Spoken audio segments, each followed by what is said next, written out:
Stúdióban, és ott voltak a színpadon, a színfalak mögött.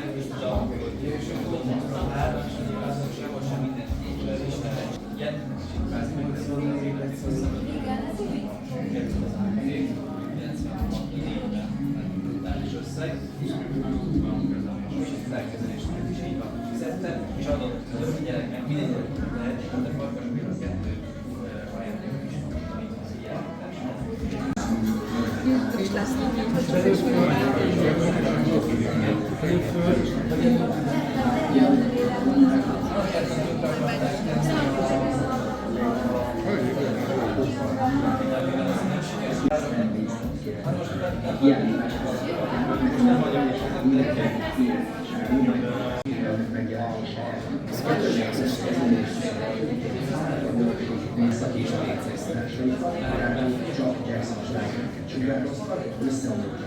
Sőt, még a világítésre is kereskedés.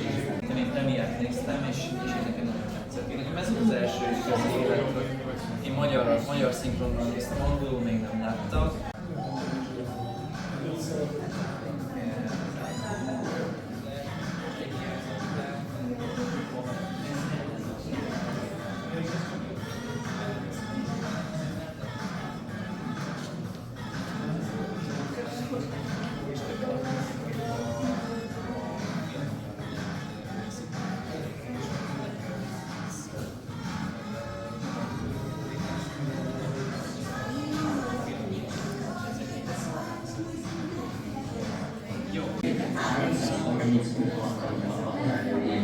A dal végén pedig a Billie Jean színpadi előadásai soha nem múlhattak el Humboldt nélkül. A minden sem megváltozó imázsú Jacksonnal szembesül. Az égkövek súlyos és rockstar-szerű.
Egyik leghíresebb slágerük a Billie Jean.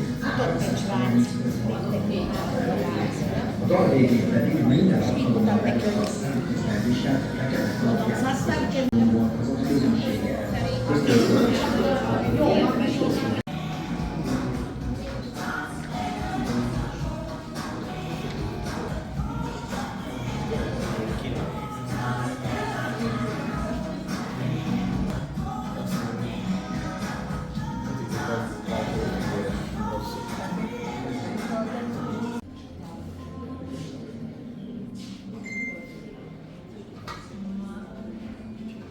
Csak a zenéjével varázsolt el rajongóit, a színpadon is folytatta az illúziók keltését. Ő volt a legelső olyan előadó, aki magasabb szintre emelte az énekkel. Miller című albumjával érdemelte ki, amiből máig több mint 120 dolgot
Egy éjszaka 8 éven indult, ez egy olyan rekord, amit már amit az 1980-ban közismert tény továbbá, hogy Michael nagyon fiatalon már 5 évesen színpadra állt, és a 20. század legnagyobb előadójává, a popzeneájává vált. Azt ugyanakkor kevesen tudják, hogy Michael Jackson fiatal kutyáktól, miközben 5 éves ikoniában szívesen játszott. Exotikus házi kedvence szerepel a New York filmjében is, amelyben Michael 95-ös Scream című videóklipje beépítjék fel azokat a maszkokat, amelyekkel Michael teljesen felismerhetetlenné tették a gazdáját. El tudták hinni például, hogy ő Michael Jackson? Ugye, hogy ahogy azt sem feltételezni a popzene világ meglátó királyáról, hogy később ezekben a maszkokban motorozott Los Angelesbe, csak hogy a paparazzik ne ismerjék fel. Michael Jackson nagyon laza személyiség volt, nagyon humorban vágyott benne az és csinálásba, például a kapott híres kutyítóknak a rajta. De ahogy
Doesn't